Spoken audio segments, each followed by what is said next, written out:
My husband and his friends thought it'd be funny to leave me stranded in a small town in Italy after a fight. Let's see how she gets back, they laughed, driving off. I didn't return. A month later he tracked me down in Greece. I was already starting over. Let's see how she gets back, Gabriel laughed, his voice cutting through the evening air as he slammed the car door. The taillights of our rental car grew smaller and smaller, disappearing around the bend of the narrow Italian street, leaving nothing but dust and the echo of my husband's friends' laughter. I stood frozen, my mouth still open in mid-sentence. The argument we'd been having outside the small cafe suddenly rendered meaningless by his unthinkable action. He's coming back, I whispered to myself, drawing curious stares from locals enjoying their evening meals at sidewalk tables. This is just to scare me. But the knot in my stomach tightened as minutes stretched into an hour, the sky darkening over the unfamiliar town whose name I couldn't even pronounce correctly. Before we begin, I want to take a moment to thank each of you for being part of this journey. If you're drawn to stories of women who find strength in unexpected places after betrayal, consider subscribing. It's completely free and helps support more stories of resilience and rebirth. Now, let's witness how one abandoned woman turned an act of cruelty into the beginning of her freedom. When I'd begged Gabriel not to drink so much at lunch, I never imagined it would escalate this far. His friends, college buddies celebrating their annual guys' reunion, that I'd been reluctantly invited to join, had egged him on when I suggested we head back to our hotel. She's always controlling you, man, Pete had said, ordering another round. When I stood up to leave, Gabriel had followed me outside, his words slurred but his anger precise. The fight turned ugly fast, with years of resentments bubbling to the surface on both sides. Your purse has your passport, right? He'd sneered before climbing into the driver's seat. Then you'll figure it out. You're so smart, always telling me what to do. Night fell completely as reality sank in. The charming Italian town that had seemed so picturesque by day now felt threatening. I counted my cash, €80 and $37. Not enough for a flight home, barely enough for a night's lodging. My credit cards were in Gabriel's wallet. He'd offered to carry them earlier when my small purse had been too full. I found the cheapest pensione I could, a dingy room above a bakery with a narrow bed and a sink in the corner. The elderly woman who showed me to the room spoke no English but seemed to understand my situation, patting my arm sympathetically. He blocked me, I whispered to myself in disbelief, staring at my phone. 27 calls to Gabriel, all sent straight to voicemail. Text messages delivered but unanswered. I tried Pete, then Marco, then every one of Gabriel's friends who'd been in that car. All blocked. A shudder ran through me as I realized this hadn't been a momentary impulse but a calculated humiliation. Sleep came in broken fragments, interrupted by hopeful checks of my phone and renewed panic. By morning I'd convinced myself this nightmare would end. Gabriel would return, apologetic but ready to blame me for overreacting to his joke. I'd be angry but relieved enough to move forward, to return to our carefully constructed life in Boston where he was a respected architect and I was his supportive wife who'd set aside her own design career to manage their home and social calendar. But he didn't come.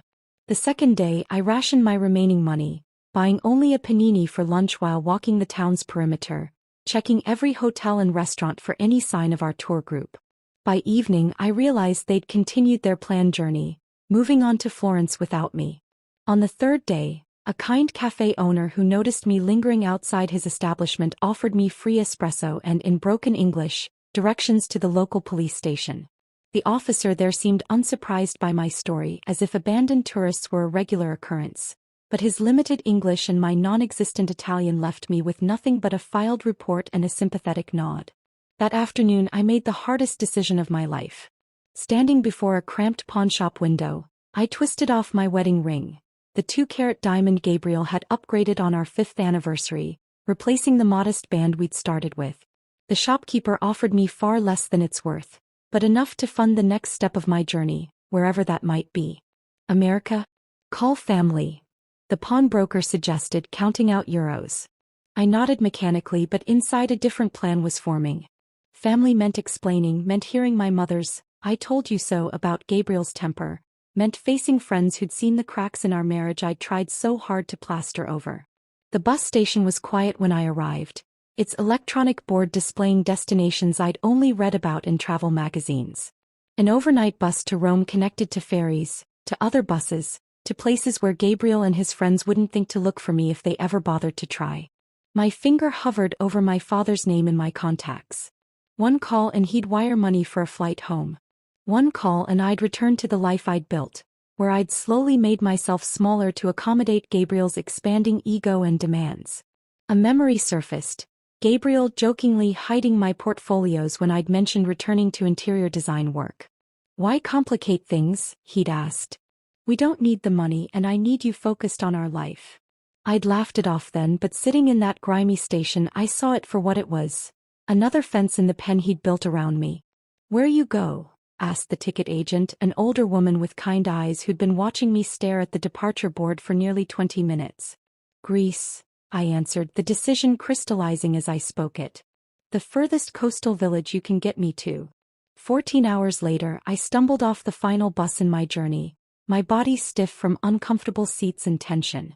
The smell of salt air and olive groves greeted me as I took in the whitewashed buildings of a village whose name I couldn't pronounce. My phone battery had died somewhere between countries, my stomach was hollow with hunger, and the weight of what I'd done, or what had been done to me, pressed on my shoulders. Exhaustion made the edges of my vision blur as I wandered toward what appeared to be the town center. 3 days of emotional whiplash had left me raw, cycling between rage at Gabriel, fear of my uncertain future, and a strange, unexpected flicker of something that felt dangerously like liberation. My remaining euros would cover perhaps 2 nights in the cheapest room I could find. After that, I had no plan, no friends, no words in the local language beyond please and thank you. But as I watched the sunset paint the Aegean waters gold and pink, a calmness settled over me that I hadn't felt in years. Gabriel had meant to teach me a lesson about dependence. Instead, he'd accidentally set me free. The Greek sun beat down mercilessly as I wandered further from the village. My feet blistered inside impractical sandals meant for sightseeing, not hiking. My water bottle had emptied hours ago, and the combination of dehydration, hunger, and emotional exhaustion made the world tilt around me. Silver-green trees lined the dusty path, their leaves shimmering like coins in the breeze. Olive groves, I realized dimly just before my knees buckled beneath me. The ground rushed up to meet my face, but I barely felt the impact. Darkness edged my vision as a strange calm washed over me. Perhaps this was fitting. Abandoned by my husband in one foreign country only to collapse alone in another. I closed my eyes, giving in to the exhaustion that had been building since Gabriel drove away.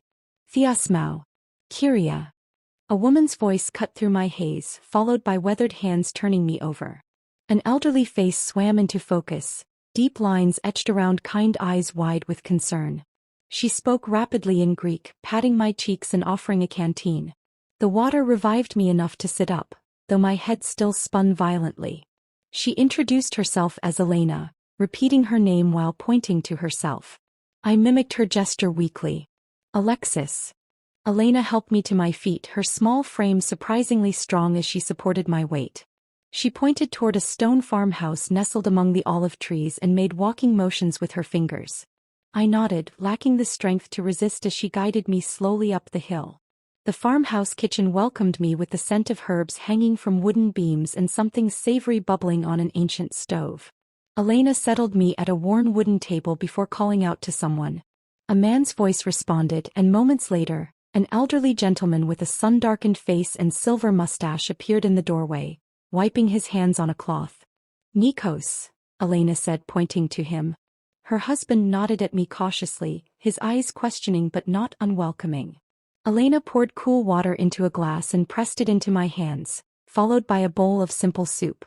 My stomach growled audibly as the aroma reached my nose, prompting a smile from Elena. That evening passed in a blur of broken communication. I tried to explain my situation through a combination of limited words, hand gestures, and eventually tears. Elena nodded as if she understood completely, though I knew she couldn't possibly grasp the details. Nikos remained quiet but attentive, occasionally asking questions that Elena translated through gestures. They offered me their spare room, a simple space with whitewashed walls and a narrow bed covered by a handmade quilt. Too exhausted to protest, I collapsed into much-needed sleep. Morning arrived with roosters crowing and the aroma of fresh bread. I found clean clothes folded at the foot of my bed, A simple cotton dress and cardigan that looked decades old but freshly laundered. They hung loosely on my frame but offered a welcome change from my travel-worn outfit. In the kitchen, Elena beamed at my appearance, immediately serving strong coffee and fresh bread with olive oil and honey. With daylight clearing my mind, embarrassment crept in. These strangers had taken me in without question, fed me, clothed me. I needed to explain myself, to offer payment, to move on. Through broken English and the translation app on my phone, now charged thanks to an adapter Nikos had produced, I attempted to convey my gratitude and intention to return to the village. Elena's face fell immediately. She shook her head vigorously, pointing outside where rain now pattered against the windows, then to my still blistered feet. "Stay," she insisted, one of the few English words she knew. "Rest." Over the next 3 days I made several attempts to leave, each met with gentle resistance. Once, with my purse in hand and shoes on my feet, Elena intercepted me at the door, her expression so wounded that guilt washed over me. She took my hand and led me to a small wooden box on the mantel, opening it to reveal photographs. Her fingers trembled as she pointed to a young woman with Elena's eyes and Nikos's smile. "Sophia," she said softly, then pointed far away. "Australia." Her eyes filled with tears as she made a cradling motion with her arms, then held her hand at waist height, indicating a child. "Grandbaby," she managed in English, pointing to a more recent photo of an infant. "No, see." I understood then. Elena saw in me a surrogate for her absent daughter, a presence to fill the hollow space left behind. Rather than feeling manipulated, my heart ached for her loss. I nodded slowly and returned my purse to the hook by the door. Each day brought new routines as I gradually integrated into their farm life. Elena showed me how to gather eggs from the chickens without frightening them, how to hang laundry so the mountain breeze would catch it just right.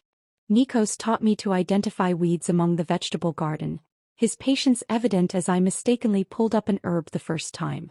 The work was physical, nothing like my carefully curated life in Boston, but satisfying in ways I'd forgotten existed. My body, accustomed to designer gyms and measured exercise routines, protested at first. New calluses formed on my hands and muscles I didn't know I had ached each evening. But with each passing day the pain lessened and my strength grew. More importantly, the constant mental cycling through my abandonment began to quiet, replaced by the simpler concerns of farm tasks and language learning.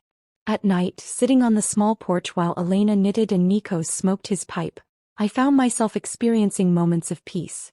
The betrayal still cut deep, but here, surrounded by ancient olive trees and the rhythm of rural life, it began to feel less like the end of my story and more like an unexpected chapter. 2 weeks after my arrival, Elena sat beside me as we shelled peas from the garden. She studied my face, her expression thoughtful before asking slowly in her improving English, "Home? You want go home?" She made a plain motion with her hand, then pointed toward America. The question hit me with unexpected force. Home. The word conjured our sleek Boston brownstone with its designer furniture and carefully coordinated decor. It also brought Gabriel's controlling behavior into sharp focus. His helpful management of our finances that left me without independent access. His subtle discouragement of my friendships, his dismissive attitude toward my career aspirations.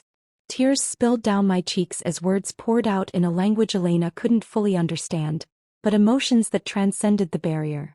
I told her about Gabriel's betrayal, about years of slowly surrendering pieces of myself to keep peace, about the humiliation of being abandoned like unwanted baggage in a foreign country. Elena's weathered hand covered mine as I spoke. When I finished, she pointed to her heart, then to the farm around us and finally to me. The message was clear. I had a place here if I wanted it. "Work," I said carefully, mimicking Nikos tending the olive trees. "I stay, I work." Elena's smile bloomed like the sunrise over the Aegean. She nodded, squeezing my hand before returning to the peas as if we'd just agreed to something as simple as tomorrow's menu rather than a complete redirection of my life. My decision to stay marked the beginning of my education in olive farming. The very next morning, Elena shook me awake while stars still dotted the sky, handing me work clothes and sturdy boots that had belonged to Sophia. Half asleep, I followed her and Nikos to the grove where the first hint of dawn barely illuminated the ancient trees. "Elis," Elena said, pointing to the fruit-laden branches. She demonstrated the proper technique. gently combing the branches with wooden rakes to release the olives onto nets spread below. My first attempts sent twigs and leaves showering down along with precious few olives, earning me a patient correction from Nikos. By mid-morning, the sun blazing overhead, my shoulders burned with exertion, and my city-soft hands had developed their first blisters. "Boston lady hands," Elena teased gently, examining my palms at lunch break. She disappeared into the house, returning with a homemade salve that smelled of herbs and beeswax. The cooling relief was immediate as she spread it across my raw skin. "Tomorrow better," she promised, and surprisingly she was right. Each day brought improvement. My technique refined, my strength building, my hands toughening. Within weeks, I could work alongside them for hours without complaint, taking pride in the growing piles of harvested fruit. The sorting process proved even more demanding than the harvest. Seated at a long table under the shade of a pergola, we meticulously separated the olives by quality. The perfect ones destined for the premium oil, slightly blemished for second grade, damaged ones for soap making. Elena watched me with hawk eyes at first, correcting my mistakes with gentle nudges. Gradually, her corrections became less frequent as my eye developed for the subtle distinctions. "You learn fast," Nikos commented one evening, his broken English improving alongside my rudimentary Greek. It was the highest compliment he'd paid me, and warmth spread through my chest at his approval. My education extended beyond the groves into Elena's kitchen, a place that initially intimidated me with its lack of modern conveniences. In Boston, I'd considered myself a decent cook, capable of following recipes from gourmet magazines for dinner parties that impressed Gabriel's colleagues. But Elena's cooking involved no measuring cups or precise temperatures, just generations of knowledge passed through hands and observation. "Watch," she'd say, kneading dough for bread with practiced motions. I'd mimic her movements, failing spectacularly at first. My initial loaves emerged from the outdoor stone oven misshapen and either underbaked or burnt beyond recognition. "Practice," Elena encouraged, breaking apart even my worst attempts to taste them. "All learning is waste." Her acceptance of imperfection struck me as revolutionary. In my previous life, mistakes had been something to hide, not stepping stones to mastery. The simplicity of their meals revealed how processed my American diet had been. Here, everything came from their land or neighboring farms. Vegetables still warm from the sun, eggs collected that morning, cheese from the goats down the road. The flavors were vibrant and clean, needing little enhancement beyond olive oil, lemon, and herbs from Elena's garden. My body changed on this diet and work regimen. The designer clothes I'd arrived in grew loose as unnecessary weight melted away, replaced by lean muscle. My complexion, once maintained through expensive creams, glowed from simple olive oil soap and honest sweat. When I caught sight of myself in the small mirror above the bathroom sink, a stranger looked back, tanned, stronger, somehow more substantial despite weighing less. As my Greek vocabulary expanded, Elena and I found more ways to communicate beyond labor and food. During evening breaks, she brought out her photo albums, pointing to black and white images of her youth in the village. I was startled to discover she'd once been a schoolteacher before returning to her family's olive business after marriage. "You?" she asked, mimicking typing on a keyboard. I took out my phone, showing her photos of my interior design projects from before marriage. The career Gabriel had dismissed as a hobby. Elena studied them with genuine interest, pointing to elements she liked and making appreciative sounds. "Beautiful thinking," she said, tapping her temple. Her validation of my creative work brought tears to my eyes. Such simple acknowledgement, yet something Gabriel had gradually withdrawn as our marriage progressed. One rainy afternoon, Elena taught me to knit, her patience endless as I dropped stitches and created uneven rows. My first completed project was a simple scarf, lumpy and imperfect, but entirely made by my hands. I wrapped it around my neck with more pride than I'd felt wearing the designer cashmere Gabriel had given me for Christmas. Other handmade possessions followed. A clay mug formed under Nikos's guidance, a woven basket I learned to make from a neighbor. Each item represented hours of learning and connection, carrying stories that no purchased luxury ever could. My collection grew as my attachment to material perfection diminished. After 3 months of working without compensation beyond room and board, Elena approached me one morning with Nikos at her side. They led me to the small building where they pressed and bottled their olive oil, showing me the modest inventory they'd produced from our harvest. "Market day," Elena announced, pointing to the calendar. "You come." The village market bustled with activity. Farmers and artisans displaying their goods while locals and the occasional tourist browsed among the stalls. Elena and Nikos set up their simple table, arranging bottles of golden green oil alongside olive soap and jars of preserved olives. To my surprise, they positioned me at the front of the table, encouraging me to speak with customers. My broken Greek and their limited English created moments of confusion and laughter, but sales steadily accumulated throughout the day. As the market closed, Elena handed me an envelope containing euros. "Your part," she said simply. "Fair work, fair pay." I stared at the modest sum, perhaps enough for a single meal at the restaurants Gabriel and I had frequented. Yet this money represented something I hadn't possessed in years. Independence earned through my own labor. No strings attached, no subtle expectations of gratitude or compliance. Just fair compensation for honest work. That night, I placed the envelope under my pillow, occasionally reaching to touch it as if to confirm its reality. In our decade of marriage, Gabriel had gradually taken control of our finances, to simplify things, leaving me with credit cards linked to accounts he monitored. This small stack of euros represented the first step toward rebuilding a life that belonged fully to me. As I drifted toward sleep, I realized I hadn't thought about Gabriel at all during market day, my mind too occupied with Greek phrases for transactions and pride in our products. The space he'd occupied in my thoughts had shrunk, replaced by olive groves, kitchen lessons, and the growing certainty that I was capable of far more than he had ever allowed me to believe. The following week, Elena and Nikos invited me to join them for dinner at the taverna in the village square, a first since my arrival. Dressed in a borrowed blouse from Elena, I felt a nervous flutter as we entered the bustling establishment. The owner, Stavros, greeted the couple with enthusiastic embraces before turning curious eyes to me. "Our American," Elena said proudly in Greek, a phrase I'd learned to recognize. Stavros smiled warmly, ushering us to what was clearly their regular table. Over plates of grilled fish and village wine, Nikos cleared his throat and spoke in careful English. "Alexis, we want talk business with you." His seriousness caught me off guard. Had I made some mistake? Was it time for me to move on? Elena reached across the table, patting my hand reassuringly before continuing where her husband left off. "We old now. 68, 70 years. She pointed between herself and Nikos. "No children here. Sophia not coming back." Nikos nodded solemnly. "We think, retire soon. 2-3 years. But olive trees." He made a sweeping gesture. 200 years old. "Need young hands." My breath caught as I began to understand. Elena smiled, her eyes crinkling at the corners. "You learn fast. Work hard. We teach everything." Then, she spread her hands as if offering something. "Business yours." The proposition stunned me.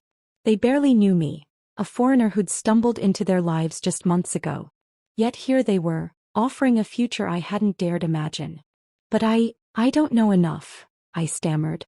"The trees, the pressing, the business side." "You learn," Nikos said firmly. "We teach. No rush." That night marked the beginning of my true apprenticeship. No longer just an extra pair of hands, I became heir to generations of knowledge. Each morning, Nikos took me through different sections of their groves, explaining how soil variations affected flavor profiles, how to identify early signs of disease, when precisely to harvest each section for optimal oil quality. Elena focused on teaching me the business records, a combination of handwritten ledgers and basic computer spreadsheets their grandson had set up during a holiday visit years ago. Her method of tracking expenses and income was functional but outdated. Seeing an opportunity to contribute beyond physical labor, I spent evenings updating their systems, creating digital records that made inventory and sales tracking simpler. "Look," I showed Elena one night, demonstrating how to filter the spreadsheet to show which oil varieties sold best at which markets. Her eyes widened as patterns emerged from the numbers. "Smart," she nodded approvingly. "Boston lady brain good for business." With their blessing, I began implementing small marketing improvements. Our hand-labeled bottles received updated tags with information about flavor profiles and food pairings, knowledge I'd gleaned from countless cooking lessons with Elena. I created a simple brochure about their traditional methods, answering the questions tourists frequently asked at our market stand. My improving Greek helped forge connections beyond Elena and Nikos's immediate circle. The pharmacist who provided Elena's blood pressure medication began stopping by our market stall for conversations that extended beyond transactions. The baker's wife invited me to join her weekly coffee gathering with other village women, an intimidating but invaluable immersion in local language and customs. Stavros from the taverna became an unexpected ally when he began featuring our premium oil as a table offering, placing small carafes with our new labels prominently on each table. "Good for you, good for me," he explained with a wink when I thanked him. Word spread, and soon 2 other restaurants in neighboring towns contacted us about supplying their establishments. 6 months into my new life, I attended the baptism of the butcher's granddaughter, my first formal village celebration. Standing in the back of the small church, I watched the community ritual with a lump in my throat. The elderly priest noticed my presence and made a point of greeting me afterward, switching to halting English learned during seminary in Athens. "You bring new life to Old Grove," he said, his rheumy eyes twinkling. "Good for village. Young people leave for Athens for America. Village needs new blood." His acceptance seemed to remove the last barrier. Invitations flowed more freely after that, to name day celebrations, impromptu gatherings at the beach, even a village committee meeting about the upcoming summer festival. Each event wove another strand into the web of connection holding me in place. Yana, the weaver whose stall stood beside ours at the weekly market, became a particular friend. 40-something and widowed young, she possessed a sharp wit and pragmatic outlook that reminded me of my college roommate. Our conversations, conducted in my improving Greek and her excellent English, ranged from business strategies to village gossip to more personal reflections. "You never speak of America," she observed one quiet afternoon as we packed up our unsold goods. "Family there? Friends?" The question pierced me unexpectedly. I'd grown so focused on building my new life that I'd pushed thoughts of my old one aside. "My parents died years ago. A few friends, but..." I trailed off, realizing how Gabriel had gradually isolated me from my support network, always finding reasons why my college friends were problematic or work colleagues using me. Yana nodded knowingly. "The husband who left you in Italy. You never say his name." "Gabriel," I said, the syllables feeling foreign on my tongue after months of silence. "His name is Gabriel. And he never searched for you?" Her directness was refreshing after months of Elena and Nikos's gentle avoidance of the topic. "I don't know," I admitted. "I haven't checked my phone." I gestured vaguely. I'd powered it on occasionally to take photos but had abandoned my American email and social accounts, unwilling to confront whatever might be waiting there. Yana's raised eyebrow challenged me. "Perhaps time to look. Not for him, for you. To close the door properly." Her words stayed with me. That evening, after helping Elena prepare dinner, I retreated to my room and powered up my old phone, connecting to the farmhouse's basic Wi-Fi. With trembling fingers, I logged into my long-neglected email account. Hundreds of unread messages filled the screen. Scanning the senders, I spotted several from old friends, their subject lines evolving from casual check-ins to concerned inquiries. A surge of shame washed over me. I'd disappeared from their lives without explanation, just as thoroughly as I'd vanished from Gabriel's. A thread from my former design mentor caught my eye. Job opportunity followed by increasingly urgent follow-ups. Opening it revealed she'd recommended me for a remote consulting position with a sustainable building materials company. The final email, dated just 2 weeks earlier, indicated the position was still open if I was interested. Before I could consider this unexpected bridge to my former life, another email sender froze my fingers on the screen. Gabriel Davis with the subject line, "I know where you are." The timestamp showed it had arrived just hours earlier. Heart pounding, I clicked it open. "Alexis, it's taken months and a private investigator, but I've finally tracked you to that backwater in Greece. This has gone on long enough. I'm coming to bring you home and end this ridiculous tantrum. My flight lands in Athens on Thursday. Be ready. 3 days from now." The room spun around me as panic and anger collided in my chest. How dare he? After abandoning me, after months without a word, he expected to simply collect me like misplaced luggage? I stumbled downstairs, the phone clutched in my hand. Elena looked up from the account ledger spread across the kitchen table, her smile fading as she registered my expression. Bad news from America? She asked gently. Gabriel, I managed. He's coming here. Thursday. Elena's eyes narrowed slightly. She reached beneath the ledger and pulled out an envelope, sliding it across the table toward me. Good timing then. Was waiting for right moment. Inside I found legal papers bearing my name alongside Elena and Nikos's, written in Greek with English translations. Partnership agreement, Elena explained. 1/3 business years now. Not future, now. Tears blurred my vision as I stared at the document, understanding its significance. Not just employment or apprenticeship but legitimate partnership. Not just a place to stay but a foundation to build upon. Not charity but earned recognition. You choose what happens Thursday, Elena said firmly, tapping the papers. You have home here. Business here. Friends here. She pointed to the phone in my hand. That man, he no longer decides. The truth of her words settled over me like a mantle of certainty. For the first time since being abandoned in that Italian town, I felt not just surviving but anchored. Gabriel was coming, but he would find a very different woman than the one he'd left behind. The following days passed in a blur of preparation. Not the kind Gabriel would expect. No packing of bags or tearful goodbyes, but emotional fortification. I visited Katerina, the village's only lawyer, who helped me draft divorce papers in both Greek and English. I contacted my old design mentor, tentatively accepting the remote consulting opportunity. I even wrote emails to friends I'd left behind, offering brief explanations without apologies. Thursday arrived with a perfect Greek summer sky, cloudless and bright. I was in the processing shed testing olive oil samples with Nikos, when the unfamiliar sound of a rental car engine broke the afternoon quiet. Elena appeared at the doorway, her expression a mixture of concern and resolve. He is here, she said simply. Heart hammering, I wiped my hands on my work apron and stepped outside. Gabriel stood beside a sleek silver sedan, designer sunglasses perched on his perfectly coiffed hair, examining the humble farmhouse with visible distaste. He wore the casual but expensive travel outfit I recognized from countless business trips. Tailored chinos and a button-down that probably cost more than a week's profit from our olive oil. He didn't notice me at first, giving me precious seconds to steady myself. This man who had once been the center of my universe now looked somehow smaller, less substantial against the backdrop of ancient olive trees and weathered stone buildings that had become my home. Gabriel, I called, my voice calmer than expected. He turned, and the shock that registered on his face was almost comical. His eyes traveled from my work boots to my sun-browned arms, lingering on my unstyled hair pulled back in a simple kerchief. I watched recognition battle with disbelief across his features. My God, Alexis, what happened to you?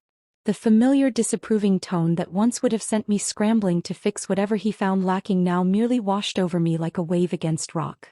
Life happened, I replied, taking measured steps toward him.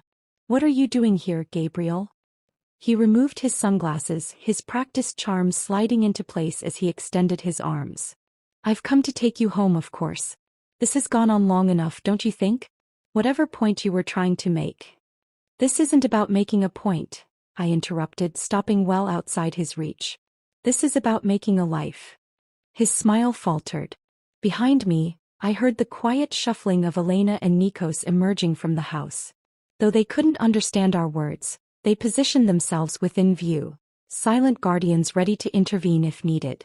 Gabriel noticed them, his expression hardening. Are these the people you've been staying with? Have they been holding you here? Because if so, they've been teaching me, I cut in. About olive farming. About community. About kindness without conditions. I gestured toward the groves surrounding us. I'm part owner now. I have a business here.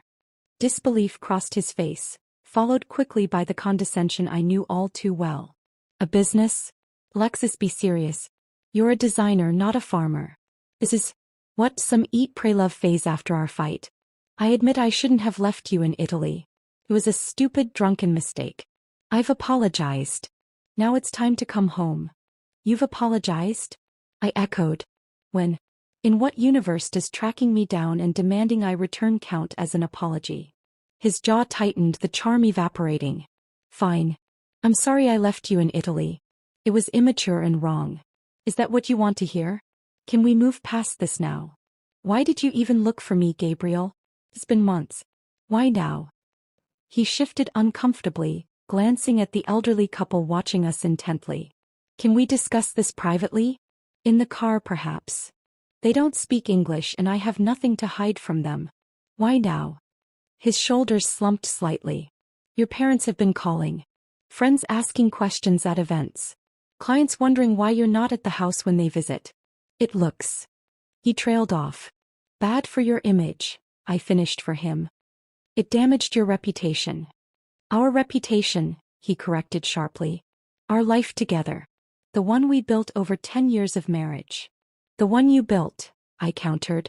The one where I gradually became nothing more than an accessory to your success. Tell me, Gabriel, did you even notice how unhappy I was before Italy? Did you care? His expression darkened. We had a good life, Alexis. A beautiful home, financial security, respect in the community. What more could you possibly want? Purpose. Connection. Agency over my own choices. I gestured to the small stone house behind me. I found all three here in a place you'd dismiss as primitive and backward. This isn't you, he insisted, desperation edging into his voice. The Alexis I know wouldn't choose manual labor and poverty over comfort and position. I smiled, recognizing the fundamental truth in his statement. You're right. The Alexis you knew wouldn't have. But that woman died in Italy when her husband abandoned her as a joke. The woman standing before you made different choices. Elena approached then, pressing something into my hand, the partnership agreement we'd signed. Though she couldn't follow our words, she'd sensed the moment had come. I unfolded the document and held it toward Gabriel.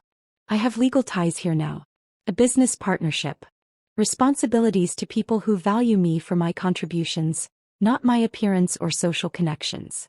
His face flushed with anger. This is ridiculous. Whatever game you're playing.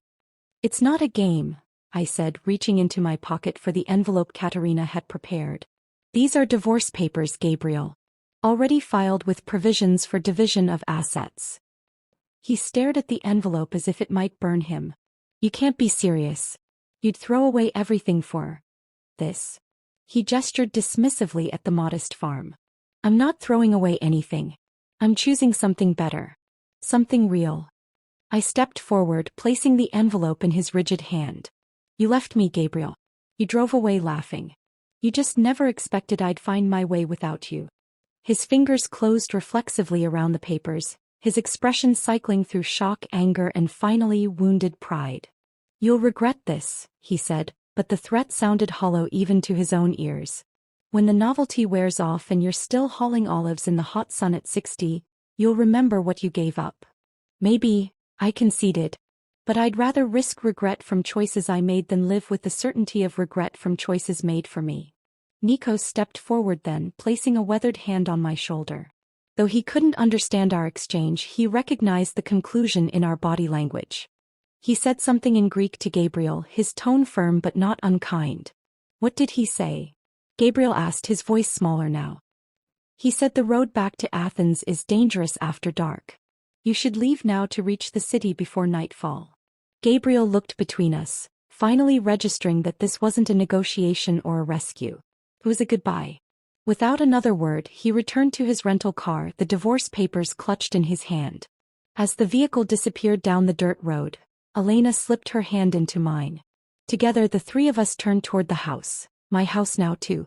The evening's work awaited, oil samples to catalog, dinner to prepare, tomorrow's market inventory to check. My husband had once abandoned me in a foreign country, assuming I'd be helpless without him, assuming I'd come crawling back once I'd learned my lesson. Instead, I'd found fertile ground to plant new roots, stronger and deeper than he could have imagined. Sometimes the cruelest actions yield the greatest gifts. In trying to break me, Gabriel had accidentally set me free.